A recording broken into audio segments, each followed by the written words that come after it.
Hello दोस्तों, मेरी उम्र 21 साल थी। मैं सेकंड ईयर की स्टूडेंट थी। उन दिनों गर्मी शुरू हो गई थी, इसलिए हमें कॉलेज से छुट्टियां मिल गई थीं। रोज की तरह आज भी पूरे घर की सफाई करने के बाद मैं अपने बिस्तर पर आराम कर रही थी। थकान से चूर होकर ऐसा लग रहा था जैसे पूरा बदन अकड़ गया हो। मैं अपने बिस्तर पर लेटकर सुकून पाने की कोशिश कर रही थी और हाथों से अपने सिर की मसाज कर रही थी। मेरी एक कहानी की आवाज सुनकर मेरा भाई अयान बंद कमरे में आया। कहने लगा, क्या हुआ दीदी, तबीयत तो ठीक है? मैंने कहा, क्या भाई, मम्मी सारा काम मेरे सर पर डाल कर चली जाती हैं। कॉलेज की छुट्टियां क्या हुई, सारे घर की जिम्मेदारी मुझ पर आ गई है। ऊपर से मुलाजमा भी छुट्टी पर है। मुझसे नहीं होते ये घर के काम। मेरी बात सुनकर वह मेरे पास बैठ गया और कहने लगा, मेरी प्यारी बहन, कोई बात नहीं, मैं अभी तुम्हारे लिए दूध लेकर आता हूँ, उसे पियोगी तो सुकून मिल जाएगा। अयान की बात सुनकर मैं मुस्कुरा दी और कहा, बस तुम खाना बाहर से ले आना, मैं थोड़ी देर सोऊंगी तो मेरी तबीयत कुछ बेहतर हो जाएगी। अयान कमरे से निकल गया। कुछ देर बाद ठंडे दूध के गिलास के साथ वह वापस आया। मुझे उस पर बहुत प्यार आया। दुनिया में बहुत कम ही ऐसे भाई होते हैं जो अपनी बहनों का इतना ख्याल रखते हैं। मैं उसे ढेर सारी आशीर्वाद देने लगी और उसका लाया हुआ दूध पीने लगी। दूध पीने के बाद मैंने ग्लास एक साइड पर रखा और लेट गई। अयान कहने लगा, चलो मैं तुम्हारा सिर दबा देता हूँ, तुम सो जाओ। वह मेरे सिरहाने बैठ गया और अपने हाथों से मेरा सिर दबाने लगा। मुझे भी सुकून आने लगा था, दर्द की भी कम होने लगी थी। मैं आंखें मूंद कर सोने लगी और गहरी नींद में चली गई। पता ही नहीं चला कि घंटों तक मैं सोती रही थी। मेरी आंख मम्मी की आवाज पर खुली। मैं हड़बड़ा कर आंखें खोली तो मेरा सिर बुरी तरह से बोझिल था। घड़ी पर टाइम देखा तो रात के 9 बज रहे थे। मुझे एकदम झटका सा लगा। बड़ी अजीब बात थी कि पापा ऑफिस से वापस आ चुके थे। शायद थकावट की वजह से मुझे वक्त का एहसास ही न हुआ। मैं उठकर जैसे ही 2 कदम चली तो मुझे चक्कर आ गए। आँखों के आगे अंधेरा छा गया। अगर दीवार पर हाथ न रखती तो यकीनन गिर जाती। मैं फ्रेश होकर बाहर आई तो खाने की टेबल पर सब बैठे मेरा ही इंतजार कर रहे थे। मैं जाकर आराम के साथ कुर्सी पर बैठ गई। वो मुझे देखकर अयान खाना मेरी प्लेट में डालने लगा और फिर मम्मी से कहने लगा कि मम्मी, अन्नू पर काम का बोझ थोड़ा कम डाला करें। अरे, अगर अन्नू नहीं आ रही तो उसकी जगह किसी और को रख लें। यह बेचारी सारा दिन काम करके थक जाती है। देखें तो इसकी रंगत भी पीली पड़ चुकी है। मेरी हालत वाकई खराब हो चुकी थी। मैं काफी थकी हुई महसूस कर रही थी। मेरी मम्मी और पापा दोनों ही जॉब करते थे,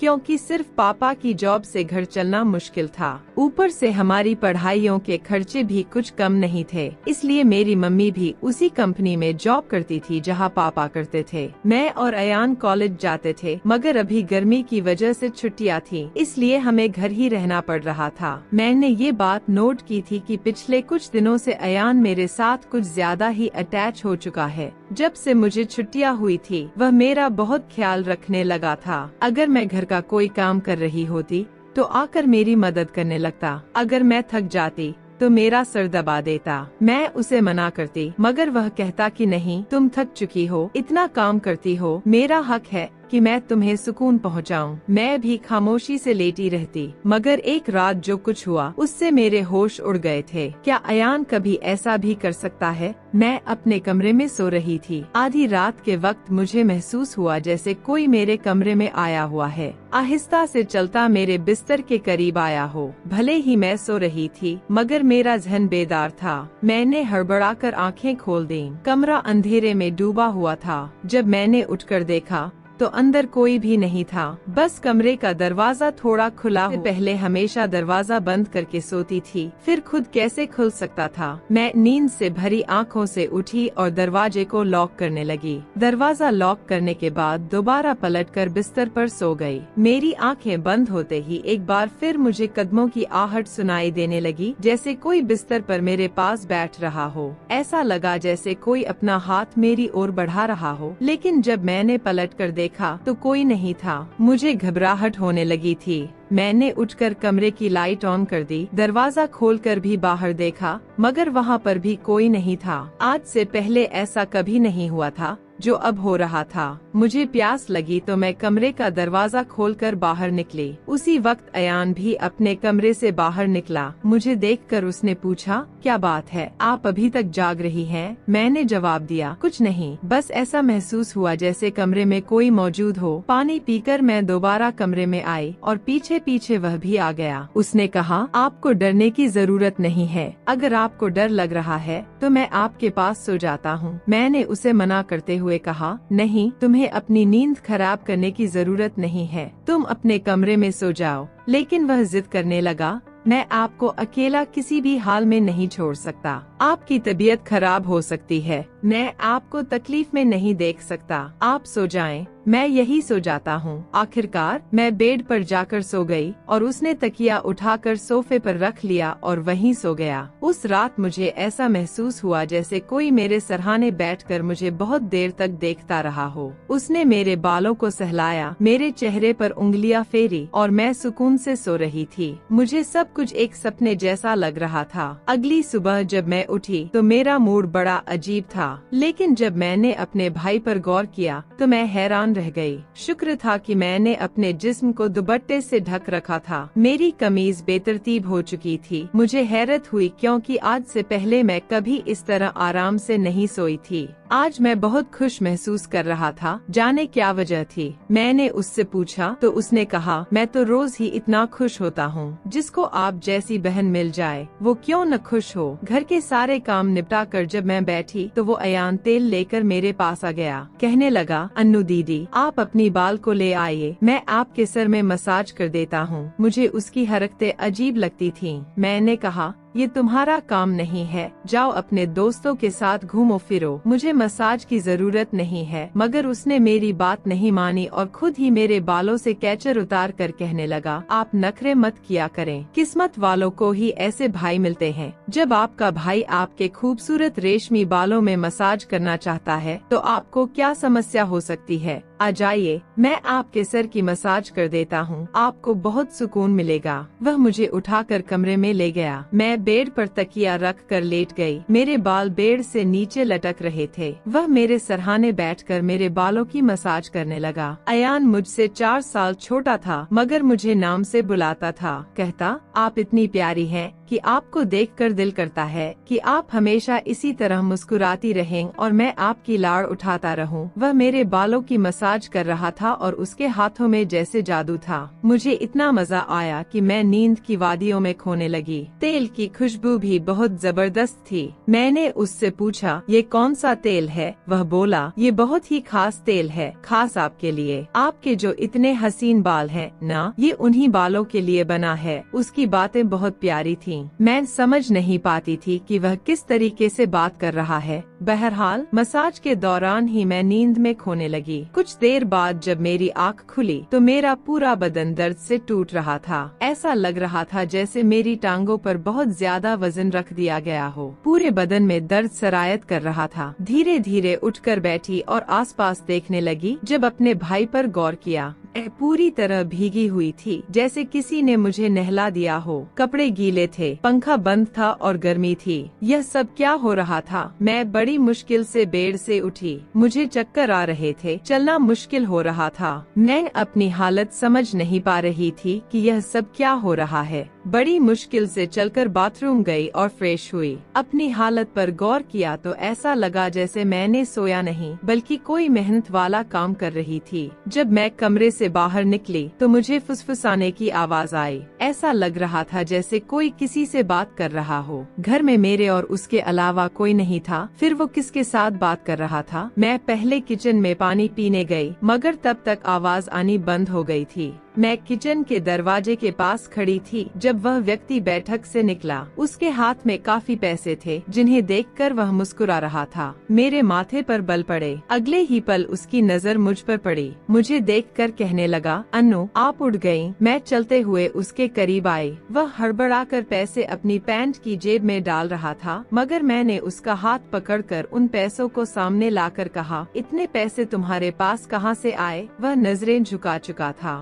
कहने कहने लगा, आप प्लीज पापा को मत बताना। मैं ताज्जुब में थी कि उसने ये पैसे पापा के क्यों नहीं दिए। मैंने सख्ती से पूछा तो वह सहम गया। कहने लगा, ये पैसे तो पापा के एक दोस्त ने कई साल पुराने कर्ज के रूप में लौटाए थे। मैंने सोचा था कि इनसे ही मोबाइल लूंगा, लेकिन उसने पैसे मुझे थमा दिए। मैंने कहा, हाँ, तुमने अच्छा किया। घर के हालात देखो किस कदर खराब हैं। हमारे माँ बाप दोनों नौकरी कर रहे हैं और तुम मोबाइल लेने की बात कर रहे हो। वह शर्मिंदा था। मैंने वो पैसे रात को पापा को दे दिए थे। उस रात उसने मुझसे कोई बात नहीं की और जल्दी सोने चला गया। अगले दिन मैं किचन में काम कर रही थी जब अयान अपने दोस्तों के साथ घर में दाखिल हुआ। वह जितनी हैरान होती उतना कम था, क्योंकि वह अपने दोस्तों को सीधा लाउंज में ही ले आया था। उस वक्त मैं दुपट्टा उतारकर बर्तन धो रही थी। जब वह सब हंसते हुए अंदर आए, मैंने तुरंत दुपट्टा किया और फिर अयान को समझाने लगी कि यह क्या तरीका है। तुम जानते हो इस वक्त मम्मी पापा घर नहीं हैं, फिर भी इन लोगों को घर ले आए हो। अयान कहने लगा, यह मेरा घर है। जब आपको मेरा ख्याल नहीं है तो मैं आपका ख्याल क्यों करूं? अच्छा खाना तैयार करो, मेरे बहुत खास दोस्त हैं।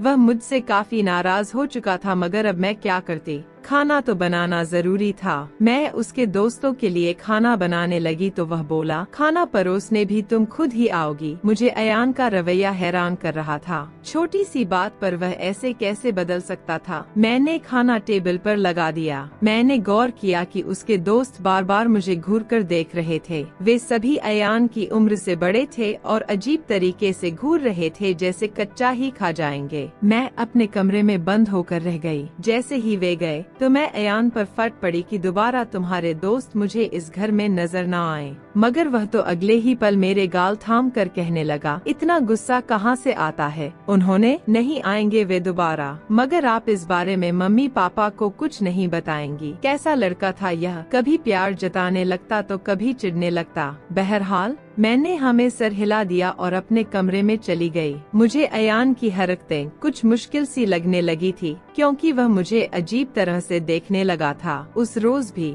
जब मैं अपने कमरे में आराम करने के लिए सोई तो अचानक मुझे अपने पैरों पर किसी के हाथ महसूस हुए। मैंने बौखलाकर आंखें खोली तो अयान मेरे पैरों को अपनी गोद में रखकर मसाज दे रहा था। मैंने उसे ऐसा करने से मना किया, मगर वह कहने लगा, मैं जो कर रहा हूँ मुझे करने दे। इस घर में एक मैं ही हूँ जिसे आपकी इतनी फिक्र है। मम्मी पापा को तो काम से ही फुर्सत नहीं है। खैर मैं भी थक चुकी थी। आंखें बंद की और सोने लगी। अयान के हाथों के मसाज से मैं नींद की गहराई में खोने लगी थी, मगर जब मेरी आंख खुली तो मेरे होश उड़ गए। मेरा सर बुरी तरह चकरा रहा था। बिस्तर की चादर बिल्कुल बेतरतीब हो चुकी थी। बिस्तर पर एक शर्ट और एक मेल परफ्यूम पड़ा था। यह सामान किसका था? मैं तो कुछ भी बोल नहीं सकी। सर में इतनी तेज दर्द था कि मैं दोबारा बिस्तर पर गिर गई। ऐसा लग रहा था जैसे किसी ने मुझे बेहोशी की दवा पिला दी हो। मुझे पास में फुसफुसाहट सुनाई दे रही थी, मगर कौन बोल रहा था यह मैं पहचान नहीं सकी। मुझे तो बस अयान की आवाज सुनाई दे रही थी। ऐसा लग रहा था जैसे वह मेरे कमरे में मौजूद हो और मुझे उठाने की कोशिश कर रहा हो। कुछ देर बाद जब मेरी आँख खुली तो सारा दृश्य मेरी नजरों के सामने घूमने लगा। मैंने सबसे पहले बेड की तरफ देखा जहाँ शर्ट और परफ्यूम पड़े थे, मगर अब वहाँ कुछ भी नहीं था। आज फिर मेरी हालत बड़ी अजीब थी।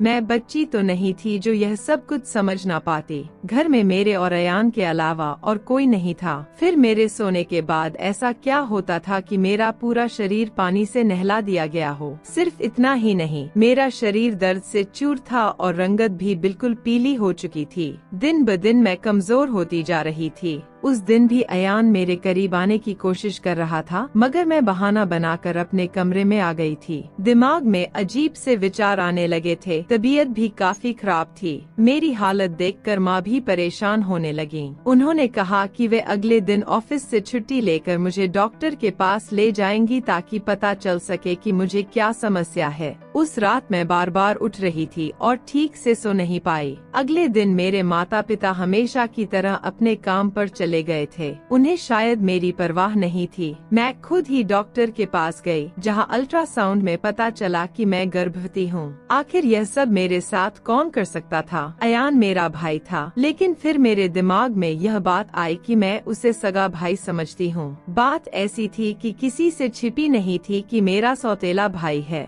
वह मेरी माँ की दूसरी शादी से है, जबकि मैं माँ की पहली शादी की औलाद हूँ। इस तरह की बातें मुझे गलत सोचने पर मजबूर कर रही थीं। समझ नहीं आ रहा था कि कैसे अपने माँ बाप को यह बात बताऊं। अयान, मेरा सौतेला भाई, जब मेरे पास बैठता तो कभी मेरा हाथ पकड़ता तो कभी मेरे गाल खींच देता। एक दिन मैं अस्पताल गई और अबॉर्शन से पहले डॉक्टर से कहा कि इस बच्चे का DNA टेस्ट करे। डॉक्टर ने रिपोर्ट दी और जब मैंने देखा तो मेरी सांसें थम गईं। जो मैं समझ रही थी वैसा कुछ नहीं था। बच्चा किसी और का था, लेकिन कौन हो सकता था? मैंने अपने कमरे में मोबाइल का कैमरा फिट कर दिया। एक दिन जब माँ बाप घर पर नहीं थे, अयान फिर मेरे पास आया और मेरे सिर की मालिश करने लगा। मैंने बहुत कोशिश की कि न सोऊं, लेकिन तेल में शायद बेहोशी की दवा थी। जैसे ही मैं उसे सूंघी, बेहोश हो गई। 1 घंटे बाद होश आया। माँ बाप भी घर लौट आए थे। जब मैंने कैमरे की रिकॉर्डिंग देखी तो जैसे पैरों तले जमीन खिसक गई। अयान मेरे कमरे में अपने उबाश दोस्तों को लाता था, जो मेरे साथ बुरा बर्ताव करते थे। अपना काम पूरा करने के बाद वे अयान को पैसे देते और चले जाते। यह जानकर मैं टूट गई थी। मैंने कमरे से बाहर जाकर अयान का गिरेबान पकड़ा और थप्पड़ों की बरसात कर दी। मम्मी पापा भी आ गए और पापा ने गुस्से से मेरे हाथ पकड़ लिए। होश में हो क्या? पागल हो गई हो? क्यों मार रही हो इसे? मैंने रोते हुए वीडियो दिखा दी कि यह जलील इंसान मेरे साथ क्या कर रहा था। वीडियो देखकर माँ फर्श पर गिर पड़ी। पापा को भी विश्वास नहीं हो रहा था। उन्होंने अयान को पकड़कर बहुत मारा। उसके मुंह और नाक से खून बह रहा था। अयान ने गुस्से में कहा, मैंने इसे कभी अपनी बहन समझा ही नहीं। मुझे पैसों की जरूरत थी। लोग इसके लाखों रुपए देने को तैयार थे। मुझे अपनी जरूरतें पूरी करनी थी, इसलिए मैंने यह कदम उठाया। अपनी बहन की जिस्म फरोशी करवाई। मैं अपने कानों पर हाथ रख कर बस रोए जा रही थी। पापा ने उसे इतना मारा कि वो लहूलुहान हो गया, मगर जैसे तैसे खुद को उनसे छुड़वा कर घर से भाग गया और फिर कभी पलटकर उस घर में नहीं आया। मेरे पेट में पल रहा बच्चा नाजायज था, जिसका मैंने अबॉर्शन तो करवा दिया, मगर अयान ने जिस कदर घिनौना खेल मेरे साथ खेला था, मैं मरते दम तक नहीं भूल सकूंगी। भाई वही होता है जो आपके सगे वालिदैन से हो। किसी भी अनजान मर्द के सहारे अपनी जवान जहान बेटी को छोड़ना बहुत बड़ी बेवकूफी है, क्योंकि शैतान परस्त मर्द हर वक्त इस आड़ में रहते हैं कि वो किसी न किसी बिनती हवा की इज्जत को नीलाम करें। तुम्हें अपनी तमाम देखने और सुनने वाले से यही गुजारिश करूंगी कि हमेशा अपनी बेटियों को साथ पर्दे में रखें और कभी किसी भी अनजान मर्द के सहारे पे उन्हें अकेला ना छोड़े। इस सारे मामले में गलती किसकी थी? मेरे माँ बाप की, जो पैसा कमाने के चक्कर में बच्चों से बिल्कुल ही बेफिक्र हो गए थे, या फिर मेरी कि मैं अपने सौतेले भाई के साथ अकेली इस घर में रहती थी और उस पर हद से ज्यादा एतबार करती थी, उसे अपना सगा भाई समझती थी। तो दोस्तों, अपने और अपनी परिवार